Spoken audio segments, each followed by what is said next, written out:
they're kind of a business party, and they're just two factions of it. So their prime commitment on major issues is to the welfare of the rich, investors, owners, and managers, and so on. And they don't differ much in that respect, but they do differ in the kind of popular constituency that they appeal to. So the Republicans are somewhat more openly the business party. They don't pretend to be anything else.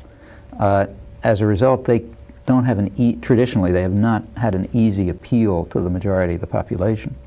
I mean, you can't go to the majority of the population and say, you know, hey guys, we want to enrich the rich. You can't go to the public and try to garner votes that way. So the way that the Republicans tend to develop mass appeal is by appealing to racism or jingoism or religious fundamentalism or something like that. And they get, you know, you can get pretty big groups that way in a troubled society. The Democrats, on the other hand, claim to be the popular party.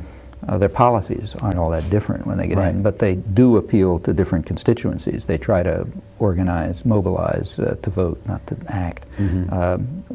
Labor, working people, women, ethnic minorities, you know, the elderly, and so on. Now, when the parties get into power, on issues that are of crucial interest to the business community, they don't really differ very much, say NAFTA. On the other hand, on issues that are not of great significance to the business community, say civil rights, they do differ. There they, you know, they sort of throw crumbs to their constituency.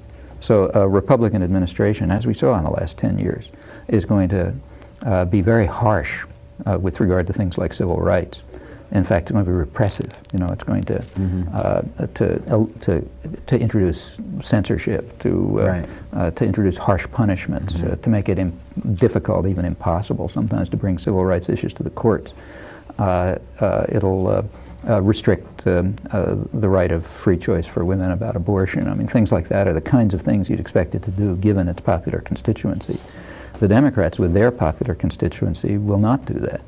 So I'd expect, and we already see, an improvement in the civil rights climate, but more protection for human rights and civil rights, for people's freedom of choice. In these domains, the parties do carry out different policies. Now those differences are very important for human life. You know, I don't mean to play them down. On the other hand, they don't matter much to people, to the people who own the country and therefore govern it. So therefore they can change.